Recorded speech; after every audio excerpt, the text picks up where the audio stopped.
Hi hello welcome to attitude of the gratitude. ఇప్పుడు మన 2023 last 2 డేస్లో ఉన్నామండి.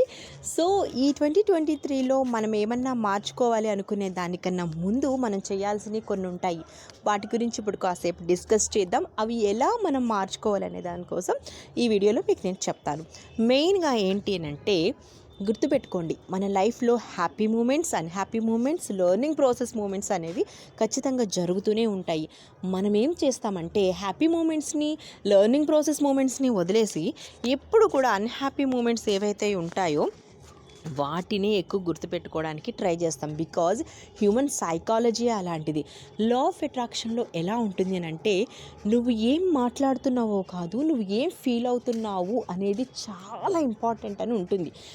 అయితే మనం ఏం చేస్తామనంటే ఈ ఫీలింగ్స్ని మరింతగా మనము ఇసుక, సిమెంటు, కాంక్రీటు ఇవన్నీ వేసి మంచి పటిష్టంగా ఉన్న ఒక గోడను రెడీ చేసుకుంటామండి.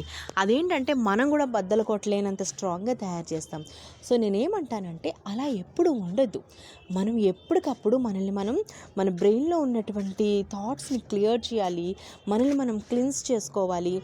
అలాగే ఎప్పటికప్పుడు మంచి పాజిటివ్ ఎఫర్మేషన్స్తో మనల్ని మనం హ్యాపీగా ఉంచుకోవడానికి ట్రై చేయాలి. సరే, ఓకే, ఏది ఏమైపోయినా కూడా ఇప్పుడు మనం మెయిన్ చేయాల్సిన 2023 వెళ్ళిపోతుందని కాదు, వెళ్ళిపోతున్నప్పుడు మనం ఏం ఫీల్ అయ్యాం అనేది కూడా ఒకసారి ఆలోచిద్దాం. మీరు కాసేపు ప్రశాంతమైన ఒక వాతావరణంలో కూర్చోండి. మీ అందరికీ తెలుసు హోపోనోపోనో ప్రేయర్ అంటే ఏంటనేది ఈ మధ్య చాలామందికి తెలుసు. ఇది I'm sorry, please forgive me, thank you and I love you అనే చెప్పేటటువంటి 4 పదాలతో ఉండేటటువంటి ఒక గొప్ప ప్రేయర్ అండి. సో దేన్నైనా హీల్ చేస్తుంది ఇది.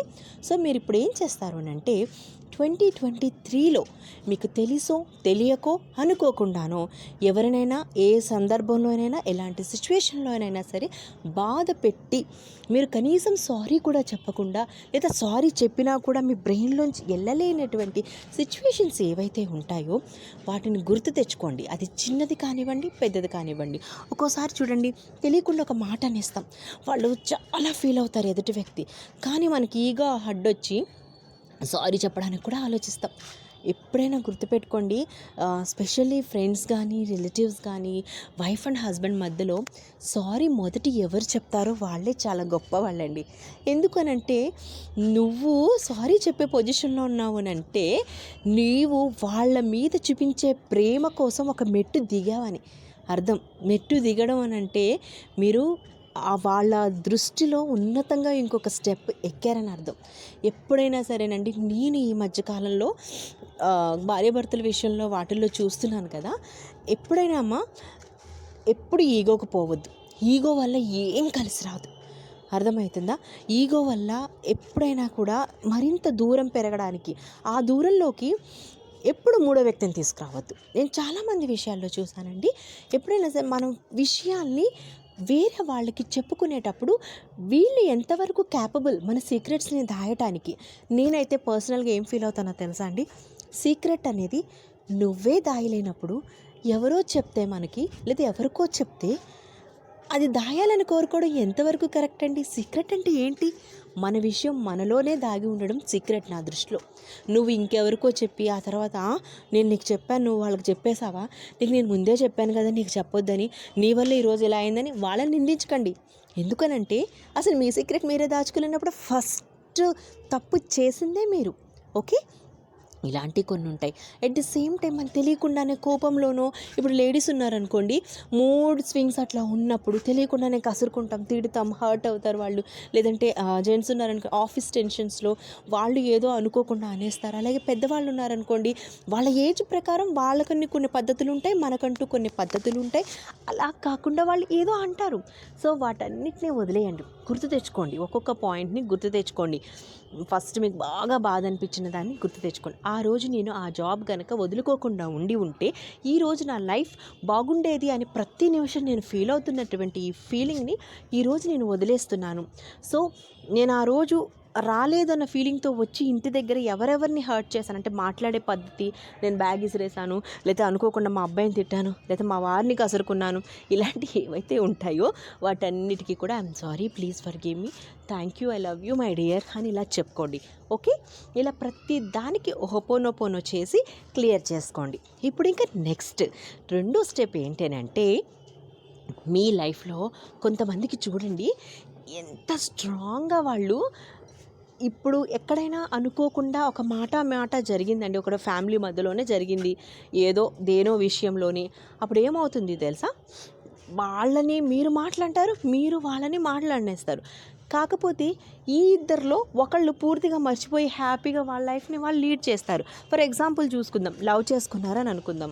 ఇద్దరు లవ్ చేసుకొని ఎన్నో ఇయర్స్ పెళ్లి చేసుకుందాం అనుకునే టైంకి ఏదో సమ్ సిచ్యువేషన్ వచ్చో, లేకపోతే ఒక సైడ్ పర్సన్ చీటర్ అయ్యుండో, లేకపోతే లైట్ తీసుకునే పర్సన్ అయ్యుండో, లేదా ఫ్యామిలీ సిచ్యువేషన్స్ వల్ల, లేకపోతే తను సెటిల్ కాలేదనో ఏదో సిచ్యువేషన్ వల్ల వదిలేసి హాయిగా తన పని తను చూసుకొని పెళ్లి చేసుకొని భార్య బిడ్డలతోనో వాళ్ళతోనో హ్యాపీగా ఉంటారు. ఇటు సైడ్ ఉన్న వాళ్ళు ఉంటారు చూసారా, నన్ను వాళ్ళు లవ్ చేశాడు, నన్ను ఇది చేశాడు, తర్వాత వచ్చేసి నన్ను పెళ్లి చేసుకుంటానన్నాడు, మోసం చేశాడు, ఇలా ఫీలింగ్స్తో మీరు నలిగిపోతూనే ఉంటారు. కానీ మీరు ఈ లైఫ్ని ఇక్కడికి అయిపోయింది, ఇప్పుడు ఆ వ్యక్తి వచ్చి మిమ్మల్ని పెళ్లి చేసుకోలేరు, నీతో హ్యాపీగానూ ఉండలేరు. ఎందుకంటే తను కొత్త లైఫ్ని స్టార్ట్ చేసి లీడ్ చేసుకుంటూ హ్యాపీగా ఉన్నాడు.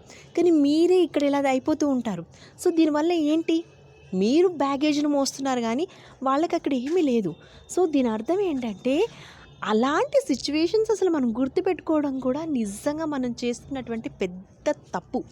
సో ఇలాంటివి ఏమన్నా ఉంటే లైఫ్లో, లేకపోతే ఇంకేవైనా సరే ఇలా ఉంటాయి, జాబ్కి కానీ, లేకపోతే పెళ్ళికి కానీ, లేకపోతే ఆ రోజు నేను కనుక ఆ ఇంటర్వ్యూ అటెండ్ అవ్వకుండా ఉండుంటే నాకు ఇంకొక ఇంటర్వ్యూలో ఇంకొక జాబ్ వచ్చేది. ఇలా ఉన్న ప్రతిదాన్ని గుర్తు తెచ్చుకోండి. ఫస్ట్ ఒక సిచ్యువేషన్ గుర్తు చేసుకోండి. లవ్ సిచ్యువేషన్ అనుకుందాం. మీరు కూర్చోండి, మంచిగా బ్రీతింగ్ ఎక్సర్సైజ్ చేయండి. ఫోర్స్ఫుల్గా చేసిన తర్వాత మైండ్ కామ్ అవుతుంది కదా, ఆ సిచ్యువేషన్ గుర్తు చేసుకోండి. ఆ రోజు జరిగిందంతా కూడా ఈ రోజుతో నేను ఈ బ్యాగేజ్ని మొత్తం ఇసిరి అక్కడ ఎక్కడో సముద్రం మధ్యలో పడేస్తానన్నట్టుగా ఫీల్ అయ్యి మీరు కూర్చున్న తర్వాత మీ నేవల్ నుంచి ఒక బ్లాక్ స్మోక్తో ఉన్న బ్లాక్ థ్రెడ్ని ఇలా చేత్తో లాగుతున్నట్టు ఫీల్ అవ్వండి. ఇలా పైకి పట్టుకోండి ఆ థ్రెడ్ని. పైకి పట్టుకున్న తర్వాత ఒక సిజర్ తీసుకొని కట్ కట్ కట్ అని చెప్పి ఎంత కసి ఉంటే అంత కసితో దాన్ని కట్ చేసేసేయండి. మీకు అప్పుడు ఏమవ్వాలంటే ఆ పర్సన్ ఎక్కడికో వెళ్ళి పడిపోవాలి, మీ ఫీలింగ్ ఇంకెక్కడికో వెళ్ళి పడిపోవాలి, మీ బాధ ఇంకెక్కడికో వెళ్ళి పడిపోవాలన్నమాట. అలా ఎన్ని సిచ్యువేషన్స్ ఉంటే అన్ని సిచ్యువేషన్స్కి ఇలా నావెల్ నుంచి ఒక బ్లాక్ స్మోక్తో వస్తున్న థ్రెడ్ని బయటికి తీసి కట్ చేస్తున్నట్టుగా క్లియర్ చేసుకోండి. సో ఇప్పుడేంటి, మీ ఆరా, మీ థాట్స్, మీ ఫీలింగ్స్ అన్నీ క్లియర్ అయిపోయినాయి. సో మరి క్లియర్గా ఉన్న ఇంట్లోకి కొత్త వస్తువులు ఏమైనా తీసుకొచ్చి పెట్టాలి కదా, అలాగే మన బ్రెయిన్లో కూడా పెట్టాలి కదా. ఇప్పుడు అనుకోండి, నాకు నచ్చిన, నన్ను మెచ్చిన, నాకు కావలసిన అన్ని క్వాలిటీస్ ఉన్నటువంటి ఒక మంచి భర్త నా లైఫ్లోకి వచ్చి హ్యాపీగా లైఫ్ని లీడ్ చేస్తున్నందుకు thank you so much universe అని అలా ఊహించుకుంటూ అలాంటి అఫర్మేషన్స్ని ఆ ఇంట్లో నింపండి. అలాగే నా కోసం నేను ఎన్నో రోజుల నుంచి ఎదురు చూస్తున్న మంచి ప్యాకేజ్తో ఉన్నటువంటి జాబ్ని నేను సంపాదించి ఇక్కడ మంచి ప్యాకేజ్ తీసుకోవడమే కాకుండా అబ్రాడ్ వెళ్ళి అక్కడ కూడా ఇంకొంత సర్వీస్ చేసుకొని మళ్ళీ నా ఇండియాకి వచ్చి నేను ఇంకా ఎదగడానికి ఛాన్స్ ఇచ్చినటువంటి యూనివర్స్కి థ్యాంక్ యూ అని చెప్పుకోండి. లేదా అబ్రాడ్లోనే ఉండిపోవాలనుకుంటే అక్కడే ఉన్నట్టుగా, అక్కడే హ్యాపీ లైఫ్ని లీడ్ చేస్తున్నట్టుగా అనుకోండి. లేదా ఇక్కడే ఉండి ఇక్కడే హ్యాపీ లైఫ్ని లీడ్ చేస్తున్నట్టుగా అనుకోండి. ఇలా మంచి ఎఫర్మేషన్స్తో మీ 2024ని మంచిగా ఫీల్ చేసుకోండి. అండ్ ఎప్పుడైనా చూడండి, ఎప్పుడైనా అసలు లా ఆఫ్ అట్రాక్షన్లో ఫీలింగ్ ఈజ్ వెరీ ఇంపార్టెంట్ అండి. మీరు అందుకని వాళ్ళని వీళ్ళని నిందించే హక్కు మనకి లేదు. వై? బికాజ్ మనం ఒక సినిమాని మన బ్రెయిన్లో వెయ్యిందే అది రియాలిటీగా మన ముందుకి రాదు. ఇది అంతే, యద్భావం తద్భవతి.